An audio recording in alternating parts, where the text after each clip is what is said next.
రుణమాఫీ అంశంపై శాసనసభలో వాడివేడి చర్చ జరిగింది. మాఫీపై మాట్లాడే అర్హత బీఆర్ఎస్ సభ్యులకు లేదని వ్యవసాయ శాఖ మంత్రి తుమ్మల నాగేశ్వరరావు విమర్శించారు. ఎన్నికల ముందు అప్పటి కేసీఆర్ సర్కారు రుణమాఫీ ప్రక్రియ అరకొరగా ప్రారంభించగా సగం మందికి కాకపోగా ఆ భారాన్ని తమ ప్రభుత్వమే భరించిందని స్పష్టం చేశారు.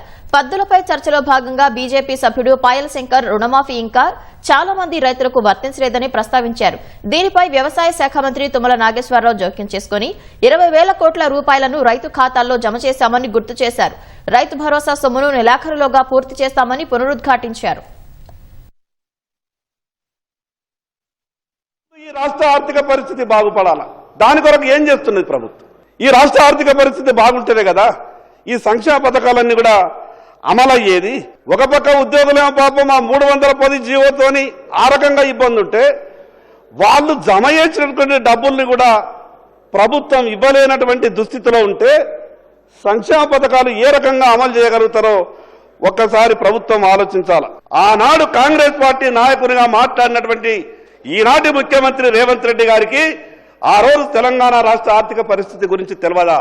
49,500 కోట్లు రైతులకు రుణమాఫీ చేస్తారేమో, కానీ ఏం జరిగింది అధ్యక్ష? 20,000 కోట్ల రుణమాఫీ అంటున్నారు.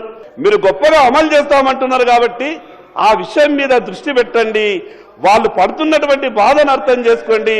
రుణమాఫీకి సంబంధించి 20,000 కోట్లు ఒకే సంవత్సరం మొదటి పంట కాలంలోనే ఆర్థిక పరమైనటువంటి ఎసులుబాటు లేని రాష్ట్రంలో గతంలో అరాకొరా చేసినటువంటి రుణమాఫీ కేవలం 11,000 కోట్లు 10 సంవత్సరాల్లో చేశారు అధ్యక్ష.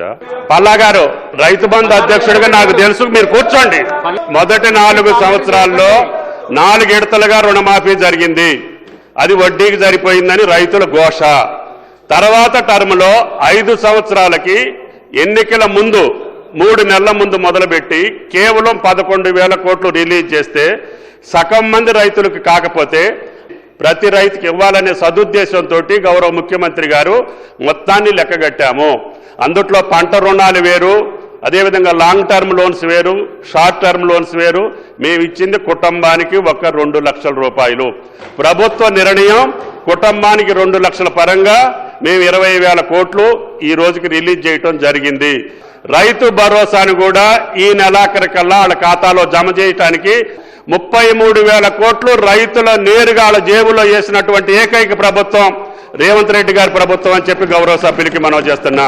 మోసం చేసిన వాళ్ళు, దగా చేసిన వాళ్ళు, రైతుల్ని ముంచిన వాళ్ళు ఈ యొక్క రుణమాఫీ గురించి మాట్లాడితే అసహించుకుంటారు, అపహాస్య పాలవుతారు.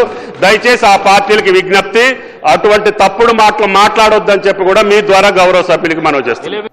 పాయల్ శంకర్ గారికి కానీ ఇతర గౌరవ శాసనసభ్యులందరికీ మనవి చేస్తా ఉన్నా, ఏ సబ్జెక్టుకు సంబంధించిన డిమాండ్స్ వచ్చినప్పుడు ఆ సబ్జెక్ట్ మాట్లాడితే దానికి సంబంధిత మంత్రులు కానీ ప్రభుత్వం కానీ జవాబు చెప్పడానికి ఉంటుంది. ఇండస్ట్రీస్, ఐటీకి సంబంధించి, పంచాయతీరాజ్కి సంబంధించి, మా ట్రాన్స్పోర్ట్ బీసీ వెల్ఫేర్కి సంబంధించిన డిమాండ్స్ అంశాలు మాట్లాడాలని మీ ద్వారా గౌరవ సభ్యులను కోరుతా ఉన్నాను అధ్యక్ష. ఆ డిమాండ్ సంబంధించి వారి సభ్యులకు అవకాశం ఇచ్చినాము. ఆ సభ్యులకు అవకాశం ఇచ్చినప్పుడు దాన్ని సద్వినియోగపరచుకుగా మళ్ళా సంక్షేమానికి పోయి మళ్ళా ఇంకేదైనా పోతే మళ్ళా జనరల్ సార్ అప్రాప్రియేషన్ బిల్లు ఉంటుంది, అప్పుడు మాట్లాడమని చెప్పండి. అప్రాప్రియేషన్ బిల్లు అన్ని మాట్లాడమని చెప్పండి. స్పెసిఫిక్గా ఈ హౌస్ డిమాండ్కి సంబంధించి ప్రస్తావన చేసి హౌస్ టేబుల్ పైన పెట్టినప్పుడు ఆ డిమాండ్స్ పరంగానే మాట్లాడేటట్టు మీరు కూడా గౌరవ సభ్యులకు తెలియజేయాల్సిందిగా మీకు కోరుతా ఉన్నాను.